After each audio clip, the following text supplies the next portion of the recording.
علم دین سیکھنا ہر مرد اور عورت پر فرض ہے۔ اتنا دین تو ہر شخص کو آنا ہی چاہیے، دین کا اتنا علم تو ہر شخص کو ہونا چاہیے کہ پاکی کیا ہے، ناپاکی کیا ہے، حرام و حلال کیا ہے۔ اس کی تمیز تو ہر مسلمان کو ہونی ہی چاہیے۔ میرے عزیزو، ایک حیرت انگیز بات ہے، بعض لوگ دنیا میں ایسے بھی ہیں خود کو مسلمان بتلاتے ہیں، اللہ کا شکر ہے کہ اللہ نے اسے بہت مال و دولت سے نوازا ہے، بڑے عہدے پر بھی ہیں، ان کے کئی بچے بھی ہیں، مگر حیرت کی بات یہ ہے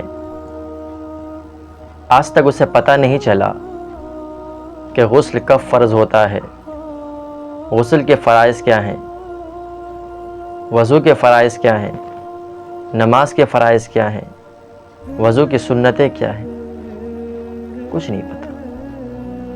اب بعض لوگ معاشرے میں ایسے بھی ہیں کئی سالوں سے نماز پڑھ رہے ہیں، وہ سوچ رہا ہے میں نماز پڑھ رہا ہوں، میں قرآن پڑھ رہا ہے، مگر اللہ کی پناہ یقین مانیے آج وہ 3-4 بچوں کا باپ ہے، ماں ہے، اس کو غسل کے فرائض نہیں آتے۔ اور اس بات کو اچھی طرح سے یاد رکھ لیجئے گا، جس شخص پر غسل فرض ہو جائے اور وہ فرائض غسل نہ کرے تب تک وہ ندی میں ڈوب جائے یا دودھ میں نہا لے وہ پاک نہیں ہوتا۔ اب بنا پاکی نماز پڑھنا، قرآن پڑھنا گناہ ہے، ثواب نہیں ہے۔ اس چیز پہ غور کیجئے گا۔